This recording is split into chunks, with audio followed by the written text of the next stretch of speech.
निर्भया प्रियंका रेड्डी के बाद लगा था कि हमारे समाज से अब ये गंदगी खत्म होगी या बहुत कम हो जाएगी, पर ये तो अब दिन ब दिन बढ़ता ही जा रहा है। लगा था अब ये दरिंदे कुछ करने से पहले डरेंगे, पर नहीं, वो और भी बेखौफ होकर निकल रहे हैं। दिन ब दिन और भी बलात्कार हो रहे हैं। आखिर इसमें एक गलती किसकी है? उन लड़कियों की या उन दरिंदों की, या फिर हमारे प्रशासन की जिसका रेप हुआ या जिसने रेप किया, या फिर जिसे रेप के खिलाफ फैसला सुनाना था? आखिर दोषी कौन है समाज के लिए? घटना घटने के बाद हम न्याय के लिए बड़ी उम्मीद के साथ कानून के पास जाते हैं, ये उम्मीद लेकर कि वो हमारा साथ देंगे, हमें न्याय देंगे। अगर वही आपके साथ अन्याय करे तो तब आप क्या करेंगे? आज हम आपको दिखाएंगे कि रेप होने के बाद न्याय के लिए गई पीड़िता के ऊपर कैसे कानून ने अन्याय किया, कैसे उसका भरोसा चूर चूर कर दिया। हेलो फ्रेंड्स, मैं पायल, आप देख रहे हैं नेटज़ोन।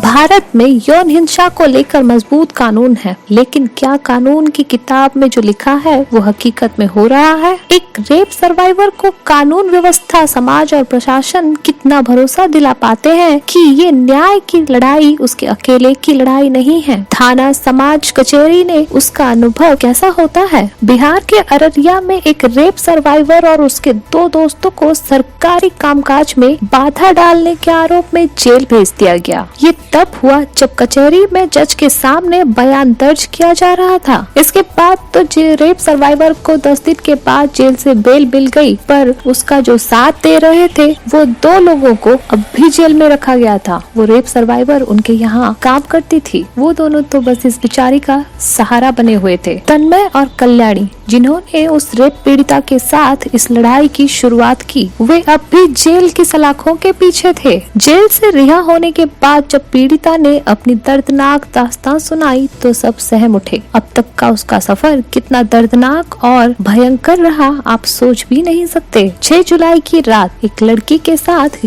गैंग रेप हुआ। गैंग रेप के बाद लड़की ने हिम्मत करके अपने 2 साथियों के साथ कंप्लेंट दर्ज करवाया, जिसके बाद 10 जुलाई को दोपहर को उन्हें अररिया महिला थाने बुलवाया गया और फिर उसके बाद जज साहब के पास अपने 164 का बयान लिखवाना था। वो अपने दोनों साथियों के साथ वहां पहुंची। कुछ गांव वाले और तन्मय और कल्याणी के साथ वो पैदल चलकर अररिया के जिला कोर्ट पहुंची। उस पीड़िता को कानून पर पूरा भरोसा था। 22 साल की उम्र में उसे इतना तो पता था कि उसे यहाँ न्याय तो जरूर मिलेगा। वो थोड़ी डरी हुई थी क्योंकि वो पढ़ी लिखी नहीं थी। आखिर कैसे वो जज के सामने अपना बयान देगी? क्या पूछेंगे? सब ठीक तो होगा ना? सबके सामने तो नहीं कुछ पूछेंगे? ऐसे ही कई सवाल उसे अंदर ही अंदर झंझोड़ रहे थे। कहीं सारी बात जानने के बाद सब उसे ही दोषी तो नहीं मानेंगे, क्योंकि वो बिना पढ़े लिखे बड़े धात से रहती थी, साइकिल चलाती थी, खुले आसमान में उड़ना चाहती थी, अपने बलबूते पर हमेशा रहना चाहती थी। उसे साइकिल चलाना बड़ा पसंद था।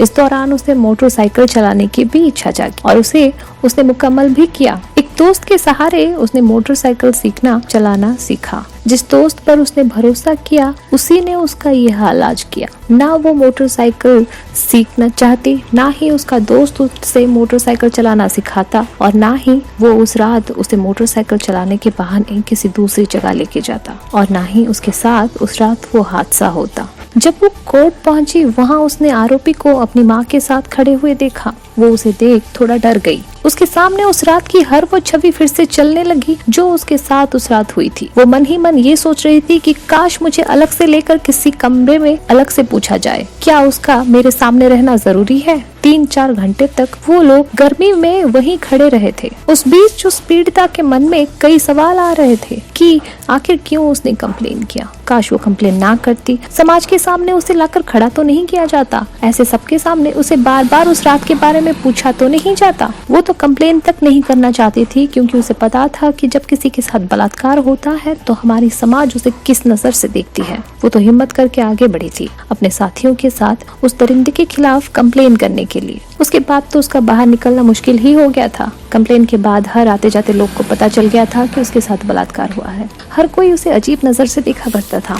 इस बीच आरोपी के परिवार ने लड़की से सुलह करने की भी कोशिश की। उन्होंने कहा कि आरोपी से शादी भी कर ले। उस पर कई प्रकार के दबाव आने लगे। वो और भी परेशान होती गई। आखिर क्यों उसे सबके सामने इतने सवाल किए जा रहे थे? क्यों उसे इतना जवाब देना पड़ रहा था सबके सामने? क्यों अखबार वालों ने उसका नाम पता छाप दिया? क्यों उसके बलात्कार की दास्तां को सबके सामने बताया जा रहा था? जिस बदनामी के कारण वो डर के पीछे हट रही थी, वो आज सबको पता चल गया था। क्यों इन सब चीजों को छुपा कर नहीं रखा गया? इस दौरान पेशकार ने पीड़िता को चेहरे से कपड़ा हटाने को बोला और काफी देर बाद जज साहब के बुलाने पर अंदर आने बोला, जहां उसे अकेले ही जाना पड़ा, जहां आरोपी भी था। वो काफी घबराई हुई थी। जज साहब ने पूरी बात सुनी और लिखी और उसके बाद जो लिखा था वो पढ़ के सुनाने लगे। पर पीड़िता को कुछ ठीक से समझ नहीं आ रहा था। वो कुछ समझ नहीं पा रही थी क्योंकि जज साहब के मुंह पे रुमाल बंधा हुआ था। उसने जज साहब से कहा कि सर आप रुमाल हटा के बोलिए, हमें कुछ समझ में नहीं आ रहा है। इस बात पर जज साहब फिर से ना सुनने जैसा पढ़ने लगे जो लिखा था उन्होंने, और कहा कि इस पे साइन कर दो, इस बयान पे तुम साइन कर दो। लेकिन उसने मना कर दिया। उसे इतना तो पता था कि बिना जाने बिना समझे किसी सरकारी कागज पर साइन नहीं करना चाहिए। इसलिए उसने जज साहब से कहा कि सर आप हमारी कल्याणी दीदी को बुला दीजिए, वो हमें पढ़ के सुना देंगी तो हम इस पे साइन कर देंगे, क्योंकि हम सब समझ गए होंगे उस वक्त। लेकिन इस बात पर जज साहब को बड़ा गुस्सा आ गया। उन्होंने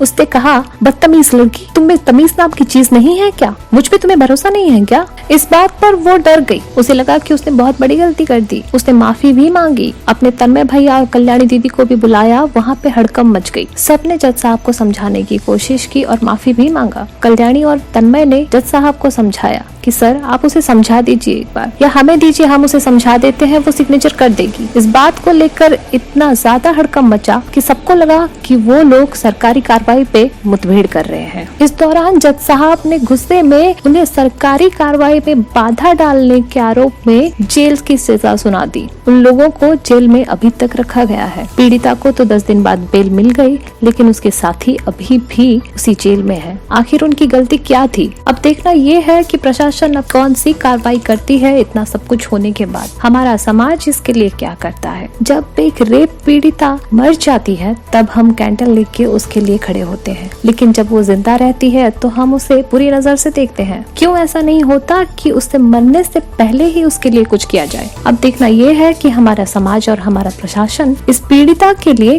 क्या करता है। आज के एपिसोड में बस इतना ही। वीडियो कैसा लगा कमेंट करना ना भूले, और हाँ, यदि आप ये वीडियो YouTube पे देख रहे हैं तो हमारे चैनल को सब्सक्राइब करें, और अगर Facebook पर देख रहे हैं तो हमारे पेज नेट जोन को फॉलो करना ना भूलें, ताकि हमारी वीडियोस आप तक आसानी से पहुंच जाएं, क्योंकि हम आगे भी इस तरह के और भी एपिसोड्स लाते रहेंगे। नमस्कार।